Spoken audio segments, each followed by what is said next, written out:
ಮೇ 16, 2026. ಈ ಒಂದು ಸಣ್ಣ ರಹಸ್ಯ ನಿಮ್ಮ ಇಡೀ ಹಣೆ ಬರಹವನ್ನೇ ಬದಲಿಸಬಹುದು. ಶನಿ ಜಯಂತಿಯ ಪವಾಡ. ನಿಮ್ಮ ಜೀವನದಲ್ಲಿ ಎಲ್ಲವೂ ಇದ್ದು ಯಾವುದೋ ಒಂದು ಅತೃಪ್ತಿ ಕಾಡುತ್ತಿದೆಯೇ? ಮಾಡಿದ ಕೆಲಸಗಳೆಲ್ಲ ಅರ್ಧಕ್ಕೆ ನಿಂತು ಹೋಗುತ್ತಿವೆಯೇ? ಎಷ್ಟೇ ದುಡಿದರೂ ಕೈಯಲ್ಲಿ ಹಣ ಉಳಿಯುತ್ತಿಲ್ಲವೇ? ಹಾಗಿದ್ದರೆ ದಿನಾಂಕ ಮೇ 16, 2026 ಅನ್ನು ನೆನಪಿಟ್ಕೊಳ್ಳಿ. ಅಂದು ಕೇವಲ ಶನಿ ಜಯಂತಿ ಮಾತ್ರವಲ್ಲ, ಅದು ನಿಮ್ಮ ಇಡೀ ಜೀವನದ ದುರಾದೃಷ್ಟವನ್ನೇ ಅದೃಷ್ಟವಾಗಿ ಬದಲಿಸುವ ಮಹಾಮುಹೂರ್ತ. ನಾನು ಇಂದು ಹೇಳಲಿರುವ ಈ ಒಂದು ವಿಶೇಷ ಟ್ರಾನ್ಸ್ಫಾರ್ಮೇಷನ್ ಟ್ರಿಕ್ ಬಗ್ಗೆ ನಿಮಗೇನಾದರೂ ಗೊತ್ತಾ? ಇದು ತಿಳಿದ ಮೇಲೆ ನೀವು ಈ ದಿನವನ್ನು ಸುಮ್ಮನೆ ಕಳೆಯಲು ಸಾಧ್ಯವೇ ಇಲ್ಲ. ಈ ರಹಸ್ಯ ಏನೆಂದು ತಿಳಿಯುವ ಮುನ್ನ ಇಂಥ ಅದ್ಭುತ ಲೈಫ್ ಚೇಂಜಿಂಗ್ ಮಾಹಿತಿಗಳಿಗಾಗಿ ನಮ್ಮ ಕನ್ನಡ ಲೈಫ್ ಲೆಸನ್ಸ್ ಕುಟುಂಬಕ್ಕೆ ಈಗಲೇ ಸೇರಿ. ಯಾಕಂದರೆ ನಿಮ್ಮ ಒಂದು ಸಬ್ಸ್ಕ್ರೈಬ್ ನಮಗಿಂಥ ನೂರಾರು ಸಂಶೋಧನೆಗಳನ್ನು ಮಾಡಲು ಶಕ್ತಿ ನೀಡುತ್ತೆ. ಹಿಂದೆ ಸಬ್ಸ್ಕ್ರೈಬ್ ಆಗಿ. ನಾವೆಲ್ಲ ಶನಿದೇವರೆಂದರೆ ಭಯಪಡ್ತೀವಿ. ಆದರೆ ಸತ್ಯ ಏನೆಂದರೆ, ಶನಿದೇವನು ಕೇವಲ ಶಿಕ್ಷೆ ನೀಡುವವನಲ್ಲ, ಅವನು ನ್ಯಾಯದ ಮ್ಯಾಜಿಸ್ಟ್ರೇಟ್. ನಿಮ್ಮ ಜೀವನದಲ್ಲಿ ಅಡೆತಡೆಗಳು ಬರ್ತಿವೆ ಅಂದರೆ ನಿಮ್ಮ ಮನರ ವ್ಯವಸ್ಥೆ ಮತ್ತು ಕರ್ಮದ ಎನರ್ಜಿ ಬ್ಯಾಲೆನ್ಸ್ ತಪ್ಪಿದೆ ಅಂತ ಅರ್ಥ.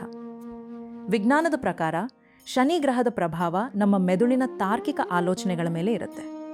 ಈ ಜಯಂತಿಯಂದು ಬ್ರಹ್ಮಾಂಡದಲ್ಲಿ ಒಂದು ವಿಶೇಷ ಫ್ರೀಕ್ವೆನ್ಸಿ ಇರುತ್ತೆ. ಇದನ್ನು ಬಳಸಿಕೊಳ್ಳದಿದ್ದರೆ ನೀವು ನಿಜಕ್ಕೂ ಒಂದು ದೊಡ್ಡ ಅವಕಾಶವನ್ನು ಕಳೆದುಕೊಂಡಂತೆ. ನಾನು ಈ ವಿಡಿಯೋದಲ್ಲಿ 3 ರಹಸ್ಯಗಳನ್ನು ಹೇಳ್ತೀನಿ. ರಹಸ್ಯ 1, ತಾಮ್ರದ ಲೋಟದ ಪವಾಡ. ಬೆಳಿಗ್ಗೆ 5ರಿಂದ 8ರೊಳಗೆ ನೀವು ಮಾಡುವ ಶಿವನ ಪೂಜೆ ಶನಿದೇವನನ್ನು ಪರ್ವತದಂತೆ ಕರಗಿಸಬಲ್ಲದು. ಅಂದು ನೀವು ಬಳಸುವ ಆ ತಾಮ್ರದ ಲೋಟವನ್ನು ದೇವಸ್ಥಾನದಲ್ಲೇ ಬಿಟ್ಟು ಬರುವುದು ನಿಮ್ಮ ಅಹಂ ಮತ್ತು ನಕಾರಾತ್ಮಕ ಶಕ್ತಿಯನ್ನು ಅಲ್ಲಿಯೇ ಬಿಟ್ಟು ಬಂದಂತೆ. ರಹಸ್ಯ 2, ಕಪ್ಪು, ಎಳ್ಳು ಮತ್ತು ಮಣ್ಣು. ನಿಮ್ಮ ಕಾಲುಗಳಲ್ಲಿರುವ ನರಗಳು ಭೂಮಿಯ ಶಕ್ತಿಯನ್ನು ಹೀರಿಕೊಳ್ಳುತ್ತವೆ. ಅಂದು ಬರಿಗಾಲಲ್ಲಿ ದೇವಸ್ಥಾನಕ್ಕೆ ಹೋಗುವುದು ನಿಮ್ಮ ಬಾಡಿಯನ್ನು ಗ್ರೌಂಡಿಂಗ್ ಮಾಡುತ್ತೆ. ರಹಸ್ಯ 3, ದಾನದ ಪವರ್. ಕೇವಲ ಹಣವಲ್ಲ, ಅಂದು ನೀವು ನೀಡುವ ಒಂದು ಹೊತ್ತು ಊಟ ನಿಮ್ಮ ಮುಂದಿನ 10 ವರ್ಷಗಳ ಕರ್ಮದ ಬ್ಯಾಲೆನ್ಸ್ ಶೀಟನ್ನು ಕ್ಲೀನ್ ಮಾಡಬಲ್ಲದು. ಈ 3 ಕೆಲಸಗಳನ್ನು ಸರಿಯಾದ ಕ್ರಮದಲ್ಲಿ ಮಾಡುವುದು ಹೇಗೆ? ಇದರ ಹಿಂದಿರುವ ಆ ಭಯಾನಕ ಸತ್ಯವೇನು? ಎಲ್ಲವನ್ನೂ ವಿವರವಾಗಿ ಈ ವಿಡಿಯೋದಲ್ಲಿ ಹೇಳ್ತೀನಿ. ಕೊನೆಯವರೆಗೂ ಮಿಸ್ ಮಾಡದೆ ನೋಡಿ. ರಹಸ್ಯ 1, ತಾಮ್ರದ ಲೋಟದ ಪವಾಡ. ಸಾಮಾನ್ಯವಾಗಿ ನಾವು ದೇವಸ್ಥಾನಕ್ಕೆ ಹೋಗುವಾಗ ಹೊಸದನ್ನು ತಂದು ಹಳೆಯದನ್ನು ಕಳೆದುಕೊಳ್ಳಬಾರದು ಎಂದು ಜಾಗರೂಕರಾಗಿರುತ್ತೇವೆ. ವೈಜ್ಞಾನಿಕ ಕೋನ: ತಾಮ್ರವು ಶಕ್ತಿಯ ಅತ್ಯುತ್ತಮ ವಾಹಕ. ಶಿವಲಿಂಗಕ್ಕೆ ಅಭಿಷೇಕ ಮಾಡುವಾಗ ನಿಮ್ಮ ದೇಹದ ನಕಾರಾತ್ಮಕ ಅಲೆಗಳು ಆ ಲೋಟದ ಮೂಲಕ ಹರಿಯುತ್ತವೆ. ಆಧ್ಯಾತ್ಮಿಕ ಕುತೂಹಲ: ಆ ಲೋಟವನ್ನು ದೇವಸ್ಥಾನದಲ್ಲೇ ಬಿಟ್ಟು ಬರುವುದು ಅಂದರೆ ನಿಮ್ಮ ನನ್ನದು ಎನ್ನುವ ಅಹಂಕಾರವನ್ನು ಅಲ್ಲಿಯೇ ಹೂತು ಹಾಕುವುದು. ನಿಮ್ಮ ನೆಚ್ಚಿನ ಅಥವಾ ಹೊಸ ವಸ್ತುವನ್ನು ದಾನ ಮಾಡಿದಾಗ ನಿಮ್ಮ ಮನಸ್ಸು ಬಿಟ್ಟುಕೊಡುವ ಗುಣವನ್ನು ಕಲಿಯುತ್ತದೆ.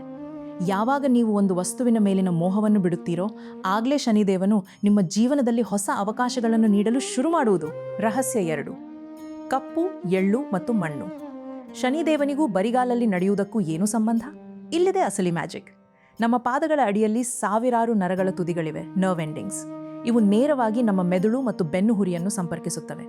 ಮಣ್ಣು ಅಥವಾ ಕಲ್ಲಿನ ಮೇಲೆ ಬರಿಗಾಲಲ್ಲಿ ನಡೆದಾಗ ಭೂಮಿಯ ಋಣಾತ್ಮಕ ಎಲೆಕ್ಟ್ರಾನ್ಗಳು ನಿಮ್ಮ ದೇಹವನ್ನು ಪ್ರವೇಶಿಸುತ್ತವೆ. ಇದು ದೇಹದ ಉರಿಯೂತ ಮತ್ತು ಮಾನಸಿಕ ಒತ್ತಡವನ್ನು ಹೀರಿಕೊಳ್ಳುತ್ತದೆ. ಎಳ್ಳು ಶಕ್ತಿಯನ್ನು ಹೀರಿಕೊಳ್ಳುವ ಗುಣ ಹೊಂದಿದೆ. ಪಾದದ ಅಡಿಯಲ್ಲಿನ ಮಣ್ಣು ಮತ್ತು ಎಳ್ಳಿನ ಸಂಪರ್ಕವು ನಿಮ್ಮ ಜನ್ಮಕುಂಡಲಿಯ ಶನಿ ದೋಷದ ತೀವ್ರತೆಯನ್ನು ಭೂಮಿಯ ಆಳಕ್ಕೆ ಇಳಿಸುತ್ತದೆ. ಬರಿಗಾಲಲ್ಲಿ ದೇವಸ್ಥಾನಕ್ಕೆ ಹೋಗುವುದು ಭಕ್ತಿ ಮಾತ್ರವಲ್ಲ, ಅದು ನಿಮ್ಮ ಬಾಡಿಯನ್ನು ರೀಸೆಟ್ ಮಾಡುವ ಒಂದು ಅತೀಂದ್ರಿಯ ಪ್ರಕ್ರಿಯೆ. ರಹಸ್ಯ 3, ಕರ್ಮದ ಬ್ಯಾಲೆನ್ಸ್ ಶೀಟ್. ಹಣವನ್ನು ಯಾರು ಬೇಕಾದರೂ ಕೊಡಬಹುದು, ಆದರೆ ಹಸಿವು ನೀಗಿಸುವುದು ಕರ್ಮದ ಹಾದಿಯನ್ನೇ ಬದಲಿಸುತ್ತದೆ. ಶನಿದೇವನು ಕಷ್ಟಪಟ್ಟು ದುಡಿಯುವ ವರ್ಗದ ಮತ್ತು ಹಸಿದವರ ಪ್ರತಿನಿಧಿ. ನೀವು ಒಬ್ಬ ಹಸಿದ ಜೀವಿಗೆ ಅನ್ನ ನೀಡಿದಾಗ ಆ ಜೀವಿ ಅನುಭವಿಸುವ ತೃಪ್ತಿಯ ಲಹರಿಗಳು ನಿಮ್ಮ DNA ಮಟ್ಟದಲ್ಲಿರುವ ಕರ್ಮದ ಕಲೆಗಳನ್ನು ಅಳಿಸಲು ಶುರು ಮಾಡುತ್ತವೆ. ಯಾಕೆ 10 ವರ್ಷ?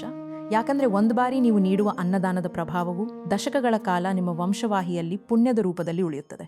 ಇದು ಕೇವಲ ದಾನವಲ್ಲ, ಇದು ನೀವು ಬ್ರಹ್ಮಾಂಡಕ್ಕೆ ನೀಡುತ್ತಿರುವ ಕರ್ಮ ಇನ್ಶೂರೆನ್ಸ್.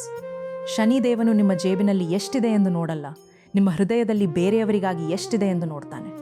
ಅಂದು ನೀವು ನೀಡುವ ಒಂದು ತುತ್ತು ಅನ್ನ ನಿಮ್ಮ ಮುಂದಿನ ಪೀಳಿಗೆಯನ್ನು ರಕ್ಷಿಸಬಹುದು. ಹೆಚ್ಚಿನವರು ಮಾಡುವ ಒಂದು ತಪ್ಪು ಅಂದರೆ ಶನಿದೇವನ ಕಣ್ಣನ್ನು ನೇರವಾಗಿ ನೋಡುವುದು. ಇದು ನಿಮ್ಮ ಆತ್ಮವಿಶ್ವಾಸವನ್ನು ಕುಗ್ಗಿಸಬಹುದು. ಪಾದಗಳನ್ನು ನೋಡಿ ನಮಸ್ಕರಿಸಿ. ಶನಿದೇವನಿಗೆ ಬೆನ್ನು ತೋರಿಸಬೇಡಿ. ಈ ಸಣ್ಣ ತಪ್ಪುಗಳು ದೊಡ್ಡ ನಷ್ಟ ತರಬಹುದು. ಶನಿ ಜಯಂತಿ ಅನ್ನೋದು ಕೇವಲ ಹಬ್ಬವಲ್ಲ, ಅದು ನಿಮ್ಮನ್ನು ನೀವು ರೀಬೂಟ್ ಮಾಡಿಕೊಳ್ಳುವ ದಿನ. ಈ ಮೇ 16ರ ನಂತರ ನಿಮ್ಮ ಜೀವನದಲ್ಲಿ ಬದಲಾವಣೆ ಆರಂಭವಾಗುತ್ತೆ. ಭರವಸೆ ಇರಲಿ. ಈ ಮಾಹಿತಿಯನ್ನು ನಿಮ್ಮ ಆತ್ಮೀಯರಿಗೆ ಶೇರ್ ಮಾಡಿ. ಎಲ್ಲರಿಗೂ ಒಳ್ಳೆಯದಾಗಲಿ. ಜೈ ಶನಿದೇವ್.